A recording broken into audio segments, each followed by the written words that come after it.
আসসালামু আলাইকুম। আশা করি সবাই ভালো আছেন। হুম, ওরিয়েন্টেশন শেষ। মানে প্যারা স্টার্ট। আমি ইদানিং নাস্তার থেকে প্যারা বেশি খাচ্ছি। কেন জানো? ৮টায় ক্লাস। ঘুম ভাঙলো 7:30টায়। আজকে সকালে মনে হয় ইচ্ছা মতন বৃষ্টি হয়েছে। বেশ একটা ঘুম দিয়েছি বটে। কিন্তু জমের মতো টিচার সরি টিউটোরিয়াল ইনস্ট্রাক্টর এবং প্রফেসরদের ভয়ে দৌড়াতে যে আমাকে হবেই। তো অ্যাপ্রন আর কাপড় রেডি করে গো। দেন আঁকা বাঁকা মিঠু পথে কোন রূপসী হেঁটে যায়, কিন্তু আমি দৌড়ে যাচ্ছিলাম। কজ আমার কাছে আর 10 মিনিট বাকি, ক্লাস স্টার্ট হয়ে যাবে। যাওয়ার পথে ভাবতেছিলাম নতুন জায়গা, নতুন পরিবেশ, মানুষের সাথে খাপ খাওয়াতে পারবো তো। ঠিক জানা ছিল না বিষয়টা। ফ্রেন্ডস বানাতে হবে, কিন্তু ইটস টু টাফ। বাট হ্যাঁ, আমার মাথায় কিঞ্চিত সমস্যা আছে। ফ্রেন্ডস বানিয়ে ফেলবো ইনশাআল্লাহ। বাই দ্য ওয়ে, এত হাবিজাবি চিন্তার ভিড়ে পেটটা কেমন যেন গুড়গুড় করতেছিল। আম্মু সকালে নাস্তা রেডি করার পরেও আমি না খেয়ে দৌড় দেওয়া পাবলিক, কারণ ক্লাসে লেট হচ্ছে। তারপর আমি বলতেছিলাম আর 10টা মিনিট ঘুমাই না। এখন তো আবার নতুন ডিউটি হয়েছে। সিনিয়রদের দেখলে আসসালামু আলাইকুম ভাইয়া, আসসালামু আলাইকুম আপু। মাঝে মাঝে নিজের ব্যাচমেটদেরই আসসালামু আলাইকুম বলা শুরু করি। আর মজার একটা ঘটনা ঘটছে ওরিয়েন্টেশনের দিন হচ্ছে, হ্যাঁ, আমাদের এক teacher, she is looking so cute.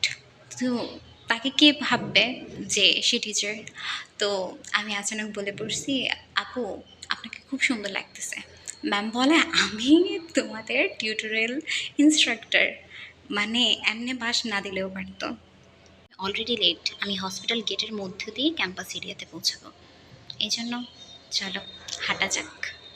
পর্যায়ে আমি খুব সাবধান এবং সতর্কতা সমেত ভিডিও করতেছিলাম, কারণ কোনো সিনিয়রের হাতে যদি ধরা পড়ি আমাকে এখানেই র্যাক খাওয়া স্টার্ট করতে হবে।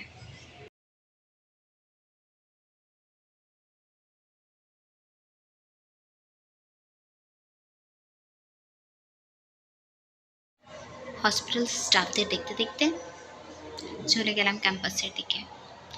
ক্যাম্পাস এরিয়ার মেইন জায়গাটা খুব সুন্দর, আর হসপিটালের বাইরে হচ্ছে কনস্ট্রাকশনের কাজ চলতেছে।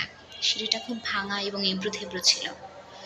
যাই হোক, এই গাছগুলোর সাথে কথা বলতে বলতে মনে পড়লো আমি already late, so you have to run.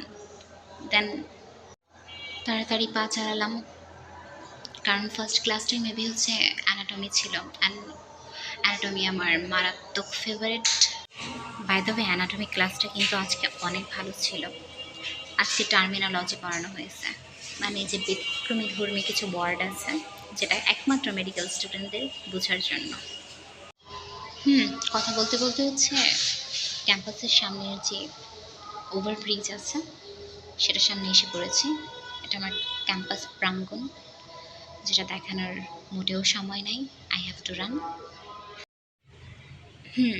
এখন আবার সতর্ক হওয়ার পালা, কারণ আশেপাশে সিনিয়ররা ঘুরঘুর করতেছে। তাদের এখন লম্বা একটা সালাম দিয়ে ভিডিওটা কাট করে ক্লাসে যাব। ক্লাসে যাব। এই যে যাকে মক্কেলকে দেখলাম হাসতেছে, সে হচ্ছে আমার একটা নিউ ফ্রেন্ড ইয়াসিন। তার রোল 4 এবং আমার 9। তারপর get back to home after long class. ফুটেজগুলো ডিলিটেড ছিল।